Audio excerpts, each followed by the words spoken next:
Welcome in to the 48 Minutes podcast on Believe.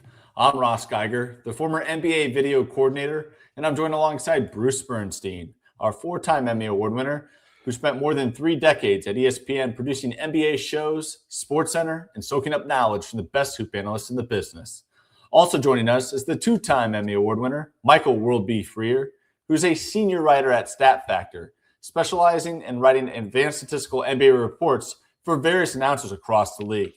This is episode number 215, the Lou Williams episode, as the scoring guard nicknamed Louisville won the league's 2015 Sixth Man of the Year award with the Toronto Raptors. And this would be his first of 3 times winning that award throughout his career.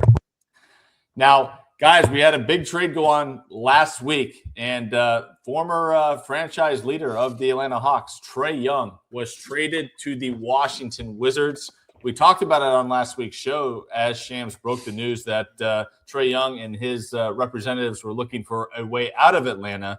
That deal got done fairly quickly here. The Wizards were the number 1 team in that seemed to be a suitor, and they got the deal done for CJ McCollum and his expiring contract, and Corey Kispert. So no picks involved here. Bruce, I'll start with you. What were your initial reactions to just seeing the trade? And were you surprised there was no draft capital involved? I just have a quick question about Lemon Pepper Lou Williams. Were he and Trae Young teammates in Atlanta? Did they might have been teammates for a year or so, maybe somewhere in there? Maybe, but I think it's a stretch because I think the end of Louisville's tenure in the league came with the Clippers, but I could be wrong there. World B, can you correct me? Oh, I don't know, but let's examine this a little bit carefully. Yeah, he was teammates with Lou Williams at the end of his career in Atlanta. He was, okay. Yes. Nice job, Bruce. Lemon Pepper Wings, Lou Williams. What was the name of that wings place in Atlanta and all the players used to say they went to, but it was Magic really City. Something. Okay. Yeah. Wasn't there like a second level of business taking place in that joint? There's a lot more business going on there, yeah. Anyway, Trae Young. My first thought was that when Atlanta moved on, it was addition by subtraction. They never really excelled with him on their team. When he was their main guy, they had, some good years, but, they never really were a threat to go to the conference finals. And this year, their record when he was on the court was like really bad, like 2-8. So look, what did they get in return? CJ McCollum, Corey Kispert, and they clear a bunch of money for next season when Trae had a player option for $49 million. So, but look, McCollum to me is a valuable guy. He's a steady veteran. Final year of his deal, averages 18 a game on nearly 40% from downtown, right? He's 34 years old. He's in excellent shape. He has a lot of tread left on his tires. And I think he can either start or come off the bench. It really will allow them to, he will integrate smoothly onto that team. He's that kind of guy. As for Kispert, he never really fulfilled his potential. He was actually a lottery pick, number 15 in the 2011 draft. And he is signed for 3 more years at pretty reasonable money, like 13, 14 million a year for 3 more years. In this, in today's NBA, that's not a bunch of money. So maybe a change of scenery will be just what, Corey needs. Now, as for Trae, he's saying all the right things as far as wants to be a facilitator for some of the young guys in DC. His health, as we know, has been an issue, but maybe the change of scenery is what he needs as well. I like this deal better for Atlanta, but if Trae can help unlock some of those young whiz guys like Bilal Coulibaly and help Alex Sarr to continue his growth with Trae's passing, I mean, it could work out. Yeah, it definitely can. And I think with shooting being such a premium in the league today, Corey Kispert makes a lot of sense because he is, as you said, on a pretty team-friendly contract there. Then you look at CJ McCollum, he's an expiring deal. He's a guy that's willing to come off the bench. He's come off the bench so far in his time with Atlanta. And with Nickeil Alexander-Walker kind of shifting into that starting backcourt, they kind of need that scoring spark off the bench, and CJ can be that guy. So they're going to look at CJ McCollum right now to be that guy off the bench for them. But what's not to say they don't deal him by the deadline to somebody else and get an even better player, moving out CJ's expiring contract. So keep an eye out on that as well. World B, we haven't got to you yet. Let's hear what you have to say about this Trae Young deal. I thought, we talked about it before the trade happened. I really didn't see the market for a chucker who can't shoot, who can't play defense on top of it. I mean, who's getting $49 million player option, $49 million player option next season? I can't imagine there are too many teams beating down the door to get him. So it was really the Wizards and the Globetrotters. Were those the only two teams in contention? The Hawks obviously were watching because Trae was missing so much time with injuries. They saw how well this team was performing when Trae was off the court, and they realized, it just isn't working with him on the court. We like what we have. We have an emerging star, literally an emerging star in Jalen Johnson, and we have some really quality pieces around him. So let's kind of, we're not going to give Trae his money that he wants, that contract. So let's see what we can do. Now there's some talk about whether they didn't get the right value for a guy who's 25-9 for his career, and that on the surface could be a worthwhile topic or worthwhile argument. I don't buy it. I think the Hawks are looking, when they came into this season, the Eastern Conference being what it was, they saw themselves as serious contenders in the East. I said they had the best offseason of any team during the summer, and it hasn't worked out that way.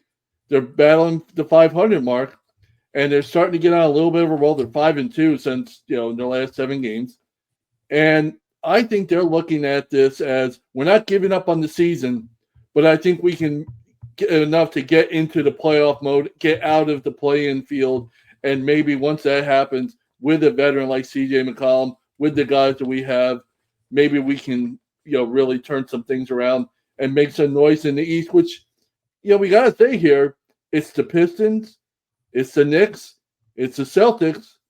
It still is anybody after that. It's up for grabs, really, as to who's a real contender in this conference. Yeah, no doubt about it. And World B, you mentioned Trae Young's stats there, a 25-9 guy in the league. So, Bruce, I'm curious, would you classify Trae Young in the same tier as a Zach LaVine, or is that unfair to do to Trae? I think that's a little bit unfair to do to Trae because, unlike Zach LaVine, Trae has had some meaningful postseason games under his belt. Very true. Yep. Zach LaVine hasn't. Yeah. Well, let's go ahead and talk about another guy that's on the trading block, and that is Ja Morant, as the Memphis Grizzlies reportedly are entertaining offers to potentially move their 2-time All-Star prior to the trade deadline. This is the first time that they have publicly made Ja available here. World B, I'll start with you on this one. Do you see this being any different than what you just said about Trae Young? Not a lot of suitors out there, or do you see some more teams than maybe we'd expect being interested in Morant's services? I think there might be more teams interested, but I don't know if the price tag will be a whole lot different. I think Memphis looked at this situation going, if this is all that Atlanta got for Trae Young, are we going to get a whole lot back? Is this the height of what we can get back for Ja Morant if we decide we don't want to have go forward with him? They're basically the same type of player this season. They can't shoot the three. They're guards who can't shoot the three. I mean, that's kind of a requirement, I think, to play this position. He's having a terrible year. That at that end of the court, often from the perimeter. And his sample size this season is just like Trae's. It's very small, 18 games. And the Grizzlies just aren't, like the Hawks, the Grizzlies just aren't as good when he's on the court. And so we've kind of suspected this was a potential future move by Memphis. They're not going anywhere, obviously. There was a time where he was the key guy. He was MVP candidate. He was that good of a player. I think you're going to see, if he does get dealt, the return will be a little bit more than what Atlanta got, but not a whole lot more. Yeah. Bruce, do you think I'm crazy? And I look at the Trae Young deal. He goes for Kispert and the expiring contract of CJ McCollum. If a team really wants Ja Morant and you dangle even a first-round pick, do you think that gets it done with a couple of players like a CJ and a Kispert, and you throw in a first-round pick? Is that all it's going to take for the Grizzlies to slam the yes button and make that deal? I think a lot of that depends on where they see themselves going. Because remember, they have like a gazillion first-round picks from when they traded Desmond Bane to Orlando. That's so, true. They've got a ton of draft assets already. And it seems to me that, they're not like, they don't suck. I mean, they compete, that's been part of their culture. They will battle you. So to me, it's almost like, look, it seems all but certain the guy's days in Memphis are numbered. Okay. And really, most of his problems were off the court. Yeah, he had some injuries, but his real bad stuff was like the crap that he was pulling with guns and this, that, and the other. So if they are going to trade him somewhere where he's going to be able to fulfill his potential, he's got to go to a team with a strong internal culture where he's going to be held accountable for his actions. Because a lot of teams are probably interested in having Ja. In The Athletic, I read a story today. The Clippers, the Heat, the Raptors all seem interested. And in that story, the deal that seems like it would bring the most in return is the one with Toronto. But I can't imagine Ja Morant will be happy playing in Canada. I don't know why. I just don't feel that he's feeling that. And I think that the place that he would actually have a chance to flourish would be if he did go to Miami, because I feel that Heat culture is what would really help turn the guy around. I mean, between Riles, Eric Spoelstra, and some veteran leadership like Bam Adebayo and Norman Powell, professional guys who do things the right way, they're not going to accept shenanigans from Ja Morant, okay? No. And it's the type of situation where he's going to either play by the rules, because that's how they roll in Miami. So, yeah, he's a tantalizing guy. He's talented as can be. But unless he gets into a system and an organization where he's on notice from the get-go, you got to change some of your ways. I wouldn't even, look, Memphis would probably want to get the best deal they can for him, but a team that takes him needs to be a certain kind of team, or else I don't think it's going to work for them either.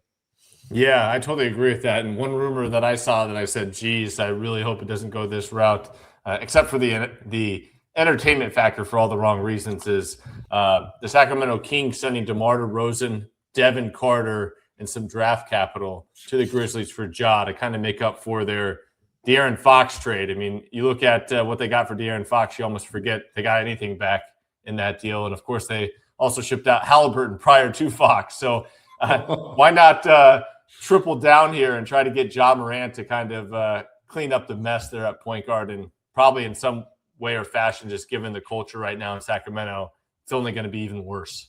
I heard something funny the other day. I forget who said it. It might have been on NBA radio, and they were talking about Sacramento. So, when they had, De'Aaron Fox and Tyrese Halliburton, they knew they couldn't keep both of them, but they didn't have to get rid of both of them.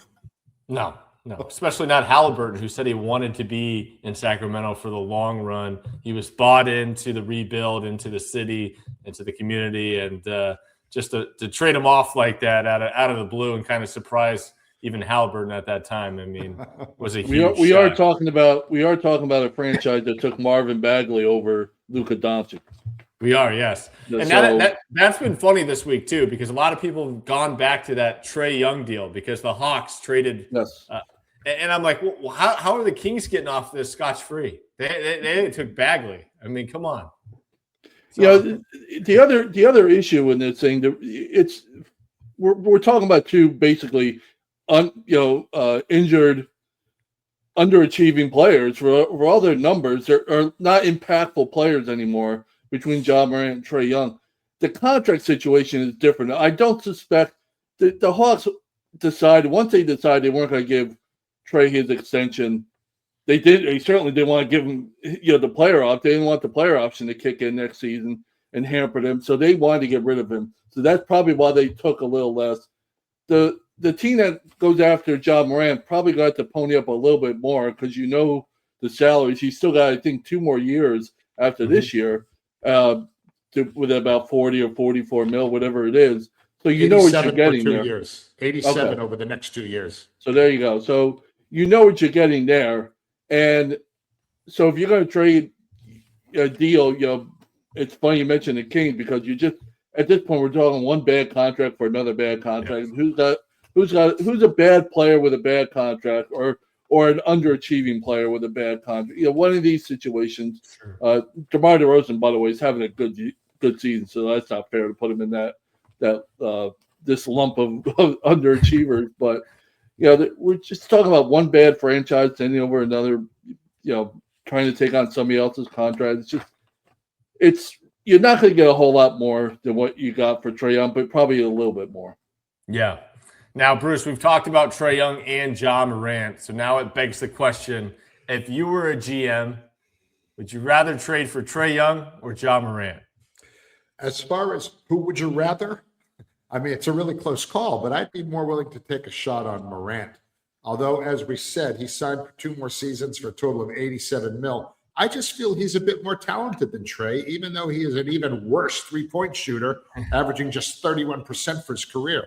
And, like Trae, he's had health issues. They're similar in age and experience. But look, Morant has been a Rookie of the Year, a Most Improved Player Award winner, finished in the top 12 of the MVP voting twice. So both of those guys have a lot to prove at this point. While it's becoming a bit of a cliche at this point, because I'm now going to say it for about the 3rd time in the show, a change of scenery is probably what both guys need. Trae has his. Now we'll see if Ja gets his. Yep. World B, who would you rather have, Trae Young or Ja Morant? Jalen Brunson. But oh, gosh. I would probably want to take, of the two, probably Trae Young. But it's really splitting hairs here. The numbers are the numbers for Trae. 25-9, as we mentioned, is 25-9. His shot selection is just abysmal. His defense is abysmal. If you're getting Ja Morant, you figure maybe you're going to get a little bit better effort on defense. But the Grizzlies were getting outscored by about over 7 points per 100 possessions when Ja Morant was on the court. So it's not like he was having that much of an impact on the team when he was there. I think Trae Young's his ability in this era of basketball to get his shot off, it's just a different style. Ja Morant likes to get to the basket. Trae Young likes to step out beyond the arc. It's really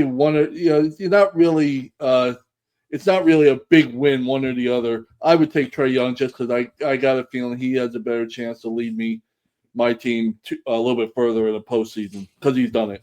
Yeah, he's definitely got the track record. As for me, I got to go with Ja Morant in this stage in both of these players' careers thus far, only because, am I going to take a 6'2" guy with a 6'2" wingspan who's struggling to shoot the ball this year, or am I going to take the 6'5" guy with a 6'7" wingspan, I believe, who's got elite athleticism? I think just overall, I'd rather have the athlete in this case that can get to the basket when the shot's not falling.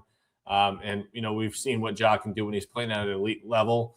And I think a change of scenery for Ja would mean a lot more than it would for a guy like Trae Young, who kind of was in a pretty good situation leading up until like the last year or so. I feel like Trae Young did have the keys to the Hawks car, and he was driving it fairly well there. Ja Morant, he's had his own set of off-the-court issues, but that team's also had a ton of health issues too. So, you put him on a healthy team with a consistent starting 5, who knows? At this point, again, we're kind of it's a tough debate here, but I think I'm going Ja in this case. Now, next up, let's keep this thing going. We got the Pelicans, who are telling teams that they don't intend to trade Zion Williamson by the February 5th trade deadline. Is that a surprise to you at all, Bruce? That's like me in high school telling some hot chick, I don't want to go out with you, even though she's like way out of my league, and she would never go out with me even if I begged her to, okay? The story with this guy never changes. His ability to put up points is elite. He averages 23 almost, but he can't make a 3 to save his life. He's a below-average free throw shooter, and he's missed 16 of the team's 41 games. This year, it looked promising for him. He came into camp looking great. He was all buffed up. He looked to be in better condition, but over his career, he's only played in around half of the Pelicans' games. And while that number probably will be a little more than half this year, the team was 9-32 heading into Tuesday's game against Denver. I think the team is saying he's not on the trading block because there's no real interest in him from other teams. Okay. So it's like, yeah, we're not trading Zion. Okay, that's good. He's just 25. He's under contract for 2 more seasons for almost the same numbers that Ja is, $87 million for the next 2 seasons. So, but unless he finds a way to stay healthy, it feels like his career is going to be a big what could have been, and it's a shame. Yeah, it's certainly trending that way for sure.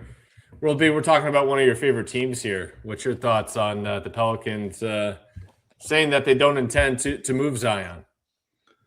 I don't have a problem with it. The Zion I've been watching of late, he played in 15 games in a row, which he should have his number retired just for that alone. The Zion that I'm watching these days is the Zion I want on my team. As Bruce mentioned, he's in shape. He came back from that long layoff, and he's in excellent shape, it appears. And I watched him against Orlando over the weekend. He can get the points. Bruce is right. He has no range outside of the paint. He has scored almost every one of his points, either in the paint or from free throws. It's like 99.9% of his scoring. It's literally that big a deal. He's got one mid-range jumper. That's it. Everything else is in the paint or free throws.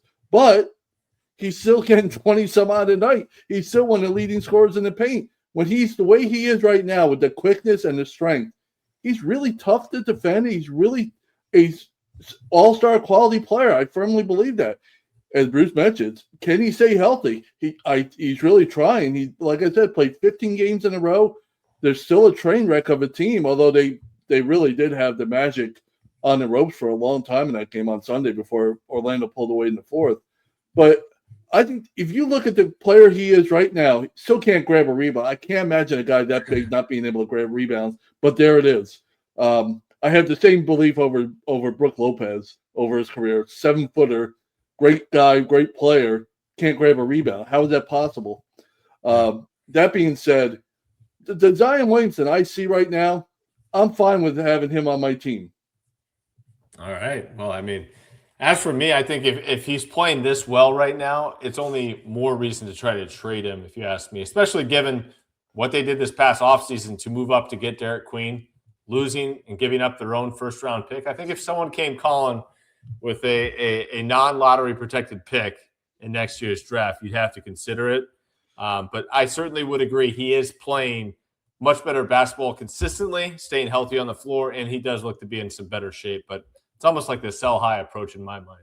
And by the way, that it's not just playing well. Like I haven't seen him do all the highlight dunks that we used to see him in college and when he first came in the NBA. But in the post, he is really tough to stop in the post there. He's really a good player. If you watch basketball and you like watching, talented players play, and you look at Zion in shape, I'm like, all right, I can see it. Yeah, he can't do anything but score in the paint, but nobody's stopping him in the paint either. Yep.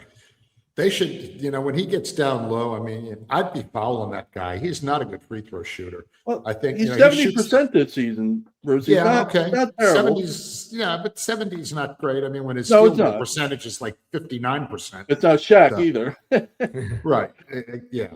But I mean, when you shoot 59% from the floor and 69% from the line, I'd rather put you on the line. Does that mean you'd foul Giannis? I don't compare those two guys. I mean, But I agree with you, Bruce. He should, he would be a 30-point per game guy if, assuming he's healthy, whatever. If he could shoot better if he could get up to 80%, because all he does is score in the paint, and he's going to get fouled after some. He can't be guarded at times in the paint. So you're either going to let him score or you're going to foul him. That's why I said he's got almost all his points except for one mid-range jumper this entire season from the paint or free throw line. Pretty impressive stuff there. Now, as of taping here, this is going to drop on Tuesday morning, and boy, do we have a fun one set for Tuesday night. Spurs at Thunder, another matchup between these top 2 teams in the Western Conference. And the number one question here will be is, can the Oklahoma City Thunder finally get a win over the Spurs? It's really the Thunder are really becoming an interesting team to try and figure out. We know how good they can be. We saw that for the first 6 weeks of the season. We were talking about them, reaching 80 wins. It was ridiculous how good they were. But we also talked about when the competition steps up, let's see how they're reacting. Well, 3 losses to the Spurs later, and they've got to figure something out. They have a real problem with the Spurs and Wemby. They do not. They absolutely can't make a jump shot in these games against the Spurs, but because they can't get in the paint. Mm-hmm. They take about half their shots for the season inside, in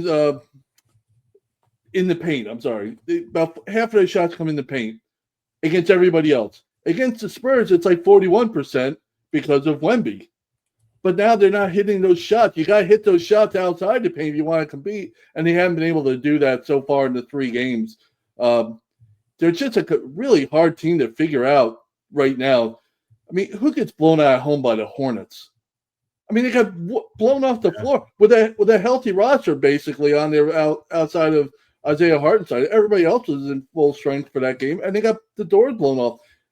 Then the next game they play Utah and they go to overtime. They got lucky in that one. Yeah, they did get lucky, absolutely.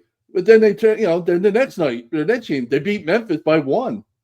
It's just go figure this team out right now. Their offense is a little lacking at the moment. You figure they'll turn it on, but obviously the Golden State win record is safe and secure, we would think, for the rest of the season. But if they can't hit shots outside the paint against the Spurs, they're going to go home with another L. Yeah. Bruce, what's your take on this big-time matchup here on Tuesday?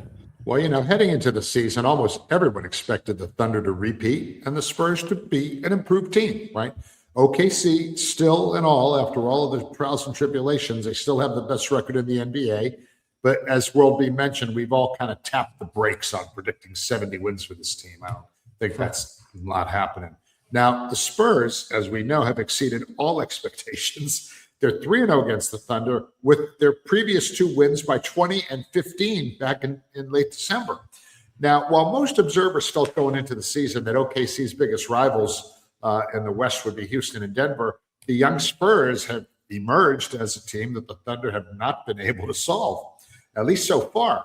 Now, it's hard to call Tuesday's game in OKC a must-win for the Thunder, but from a psychological standpoint, I think the Thunder need to treat this like a playoff game. Yep. Because for a championship team to go 0-4 against any opponent, that is going to leave a mark up here.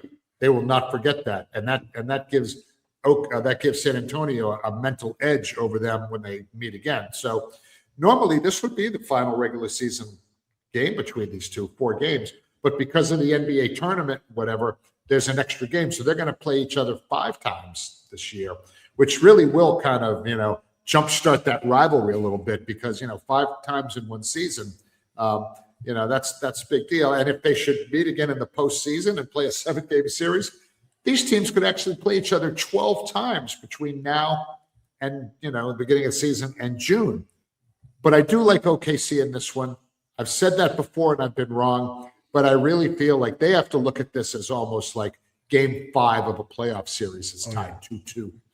Yeah, I'm right there with you, Bruce. I think this is a huge opportunity and game for the Thunder to really get back on track and find some success against the San Antonio Spurs. Nothing would be worse than dropping yet another loss to this team, especially given how much of a on the come-up this Spurs team is with how young they are as well. I mean, we talked all offseason about how big it was for Oklahoma City to lock up their big 3, that big 3 being SGA, the league MVP, Chet Holmgren, and that third guy, Jalen Williams. Well, the third guy there, Jalen Williams, has not played well thus far against the Oklahoma City Thunder. SGA came out after their last game in the post-game comments and said, hey, we really need J-Dub to show up for this one. He struggled in the first 2 games, and we're really going to need him to play his best ball and bring his A game, or we're probably going to lose again. Just straight up said that. And that was pretty eye-opening to go ahead and challenge his friend and teammate. And it's a good kind of challenge for this group that, gets each other going. So really looking forward to seeing what Jalen Williams can do in this one, because I agree with SGA in that regard. I think without Jalen Williams playing with this A game, they don't really stand a chance against this Spurs team.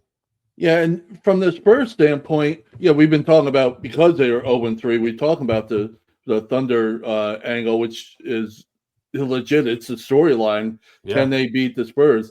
The Spurs are an interesting team because they've absolutely dominated when Wemby's been on the court against OKC. I think they're like plus 47 in 70 minutes when Wemby's on the court in these 3 games. So the Spurs have to figure out how to survive when Wemby's off the court against this team. We're trying to figure, I mentioned at the beginning of this, how can the Thunder, deal with the idea of, scoring outside the paint because Wemby protects it so well. Well, when Wemby hits the bench, how does, the momentum swing? Will it swing favorably, dramatically in OKC's favor? That's going to be another big test, at least from the Spurs standpoint. Can they survive those minutes? Because he's still, he's ramping up his minutes a little bit, but Wemby's still getting less than 30 most nights, minutes per game. He just now got back in the starter's role in the last few games. So let's see how the Spurs do when Wemby, isn't on the court for 20 minutes, whatever it may be. All right, and as we were talking about the Spurs and the Thunder linking up for so many games in such a short amount of time, especially given the play-in tournament, World B, you had an interesting one in our group chat earlier today about the Bulls Heat, and I hope you can share that real quickly here with our listeners because that was a phenomenal one. Oh, well, last week, I believe it was last week, they had to postpone the matchup between the Heat and the Bulls because of condensation on the court, so they postponed it. Well, on Monday, they decided they were going to rearrange the schedule and play it at the end of January. So it's basically going to be the Bulls and the Heat are going to play a best-of-3 series at the end of January, the beginning of February. 3 games in 4 nights, 1 game in Chicago, and then a back-to-back in Miami. So, it's just a little quirk of the schedule, but you start thinking about if the Bulls get on any sort of a run late, these days, this could be their own playoff series here in terms of who gets into the play-in tournament, who does not get in the play-in tournament, who gets in a playoff position, gets out of that play-in field altogether. So it's going to be it's just going to be a quirky thing, but it's going to be an interesting week at the end, in a couple of weeks when these 3 teams meet up in 4 days. Yeah, I totally agree. And you look at the Eastern Conference standings right now, the Bulls are in the 10th spot, the Heat are in the 8th spot, and only a game and a half separates the two. So it could be a huge swing either way for one of these teams should they take care of business there. And you figure we'll see him again in the play-in tournament anyway, because that's what they do. That's just all these teams do these days. Yeah, no, absolutely. You nailed that one for sure. All right, Bruce, it's time for a pulse check in the Western Conference, and that is with the Los Angeles Clippers. They are now 9-2 in their last 11 games. So with this recent run, do we think this bounce back is for real? And are the Clips a team that should be taken seriously moving forward? Well, they've shown signs of life. They bottomed out when they were at 6-21 almost 4 weeks ago. And as you mentioned, they've won 9 of 11 heading into Monday night's game. They've beaten Detroit twice during that span. That's pretty good. They held them below 100 points in both of those wins. That's pretty good too. But they're sitting in 11th place out west, well within striking distance of that play-in group. But because of the age, I mean, I've been saying it all year, many of these Clippers players, my preseason concern about injuries remains front and center as far as my feelings about their prospects. Now, we know about Bradley Beal, but one of their younger guys, Derrick Jones Jr., is still more than a month away from returning. I mean, he's like 28 years old. He's like one of the kids on that team. And, the Clips don't score a lot of points. I mean, they're number 27 in scoring, but they're a very good defensive team. But losing Jones definitely hurts them in their perimeter defense. Kawhi has played 28 of their 38 games. He needs to stay on the court for this team to be a real contender. That's never guaranteed. He's averaging almost 28 a game, a career high, well above his career average. And Harden, is still a bucket after all these years, although I'm still not quite sure if he's ever going to play any meaningful defense. And, Ivica Zubac is a quiet force in the middle. Their next 8 games, believe it or not, are all very winnable. as they try and claw their way back to 500. But until they reach that 500 mark, if it even happens, I'm not ready to consider them a team to be taken really seriously. Yeah, and I'm glad you mentioned those 8 games they have coming up being pretty favorable. I actually took a peek at the next 5 and kind of broke it down a little bit further just to kind of look at the 5. And they host the Hornets tonight here as of taping Monday. And then they play the Wizards, Raptors, the Wizards again, and then the Bulls. So it is a big stretch for this team. A couple of weeks ago, the Bucks had a stretch like this where World B and I were discussing the team about how it could really define their season, how they take advantage of such 5 games. And I think the same could be said about the Clippers right here, right now, with this stretch of 5 games, because they've beaten some impressive teams. Like you said, the Pistons twice, among others. They've had a little tougher stretch of opponents that they've had to face. Now is their chance to really capitalize at a great time while they are rolling. World B, what's your thoughts on the Clippers here? You know, they're doing the things you need to do to get back into. They're playing the way we thought they would play a long time ago. Their offense has really picked it up, and the way their offense picks it up, they finally are shooting the ball. The last 11 games they're shooting over 41%. They're not making mistakes. They were terrible at making mistakes at the beginning of the year. They've cut that down, their turnover rate. And one of the biggest things is their 2 best scorers, their 2 best offensive players, James Harden and Kawhi Leonard, are getting to the free throw line. Those are recipes you want, ingredients you want, I should say, if you want to improve your offense and be consistent and get better. And they have, during that 11-game stretch, they're the second most efficient offense in the league. So that's a definite positive. They're the 6th most best defensive team in efficiency over this last 11. Overall, they're still terrible defensively, but that was just the beginning of the year or the first half of the season, however you want to call it. So there is hope.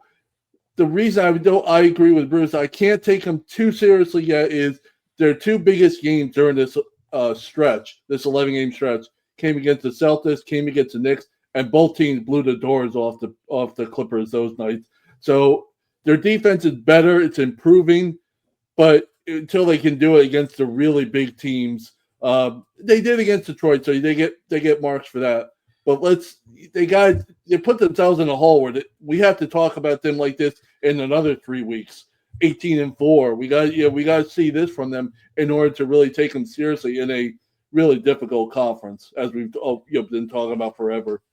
Yeah, and if this team can get an 18-4 run going in the Western Conference, we got to look into seeing if we can get Chris Paul on the show to be our special guest, Clipper Insider, to talk about this team a little bit further. So if they go on that kind of run, we might have to look into seriously trying to get him on our show. Are we looking at the Hawks dealing Trae Young? Were they looking at what the Clippers did when they got rid of Chris Paul and how they've gotten improved? Say, well, we can get rid of our point guard. Let's watch us go. Maybe that was the theory. Why do they need Chris Paul when they have Chris Dunn? There we go. Yeah. Enough said there. All right, it's time for everyone's favorite part of our show, and that is final thoughts. Come on, you guys love the gong. It's a nice feature. I remember the Gong Show when I was like a much younger human being. If you ever get a chance to see any of those shows on game show TV, that show was hilarious. Chuck Barris, the guy who used to host the Gong Show, he was so coked out. I mean, you could tell this was like you couldn't possibly be that way unless you were like ingesting large amounts of drugs. My favorite character in television history, Gene the Dancing Machine. That's it doesn't get YouTubed at everybody. And have a good time with it. All right. Well, we have some additional final thoughts for you as well. Bruce, why don't you lead us off? Heading into the season, I predicted the Houston Rockets would be the number 2 team in the West and the biggest threat to OKC come playoff time. But heading into Monday's games, Houston was number 7 in the West and trailing teams like the Wolves, Lakers, and even the Phoenix Suns in the standings. Since this time last week, they've lost twice to Portland and suffered a really bad loss to Sacramento as their record slipped to 22-14. So how do we explain this slippage in the Western standings? Well, part of the problem has been injuries. Although Alpi Şengün returned on Sunday after missing the 2 losses in Portland. But I really feel that one of the big reasons for their struggles has been the fact that they have played very unbalanced schedule as far as 10 more road games than home games at this point. They're 11-12 on the road. They're 11-2 at home. And they play 7 of their next 9 at home. And while there's some tough opponents in there, no question, I believe Houston should be able to go at least 6-3 over the next 9, which might put them back into the 4 or 5 spot and help them kind of begin their climb back up into the top tier out west. I may not know as much as I think I know, but I know this. The Rockets are much better than the number 7 seed. Yeah, they definitely are. And the one thing that has been kind of concerning when we're talking about the Rockets is kind of seeing how hard they've had to play to even just stay in games and to try to compete to win some of these that they've fallen short on. And we talked about it going into the season with Kevin Durant, like how much usage would he get on this team? They're having to ride him pretty hard to start the year. You really hope that they can at some point find a chance to kind of tone him down and let him get a breather, get him off his feet, get him ready for playoff time. And right now, being the 7th seed, unfortunately, it's not a time for that. Great point there, Bruce, on the Rockets. World B, what do you have for a final thought? Yeah, I can't imagine the pain it must feel like to be a Utah Jazz fan these days. Yeah, you think about last week. Earlier in the week, they watched their team on the road take the defending champions to overtime in OKC before they fell by 4 points. So on Saturday, 18,000 of their loyal fans show up to the Delta Center to watch their favorite team, take on the Charlotte Hornets. And after one quarter, it's a 31-point game, and they're on the wrong end of it. After one quarter. By halftime, the deficit was 39. And when it was over, they became just the 5th team in NBA history to lose a home game by 55 or more points. Oof.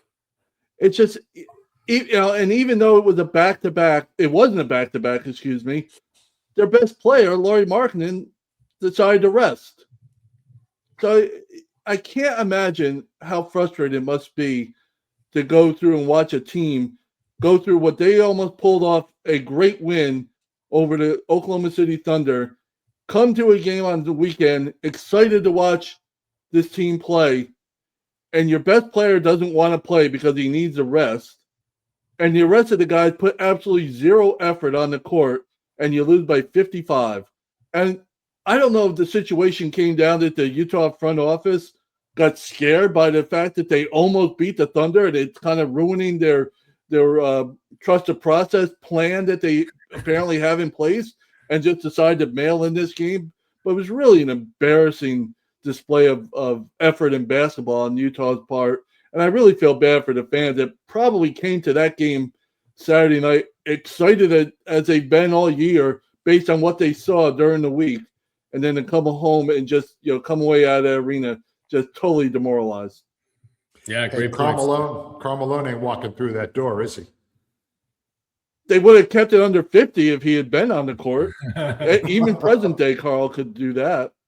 Yeah. No, I remember Saturday evening taking a peek at the NBA box scores, and I think I texted you guys both. I looked, and that was late in the first quarter, and I think the score was 38-9. It's just unbelievable how fast the Charlotte Hornets came out of the gates and just put a pound on the 28 minutes. I mean, they took the night off, and it's the Hornets. Yeah. I like it, but it's the freaking Charlotte Hornets. Let's go. Yeah. Utah? Yep. Well, good one there, World B. As for my final thought, I've got another positive shout out for my final thought, and that is this one goes out to Peyton Watson, who was just named the Western Conference Player of the Week. And this 23-year-old wing has impressively made lemonade out of lemons thus far without the Joker out on the court with the Nuggets. They've now played 7 games without their leader, and in that span, the Nuggets are 4-3 with Watson leading the team in scoring in 3 of those outings. But really, what really impressed me was watching Watson on Sunday night play against my Bucks in a game where the Nuggets were without the Joker, Jamal Murray, Cam Johnson, Christian Brown, you name it, they were out. It was a bunch of reserves playing in this game.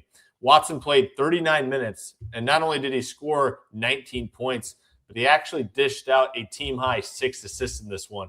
Really took it upon himself to get others involved, created off the dribble for the team to try to spark some offense here. And he's really just been doing a little bit of everything for this depleted Nuggets team and helping keep them afloat during this rather depleted stretch of not having available bodies out there. So it's been fun to watch him, blossom right before our eyes.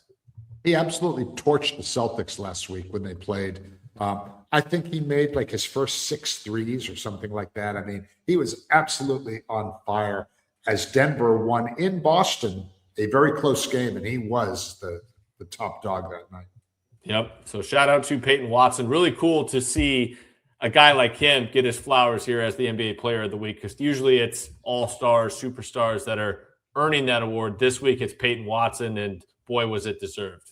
And with that will do it for this edition of the 48 Minutes podcast on Believe.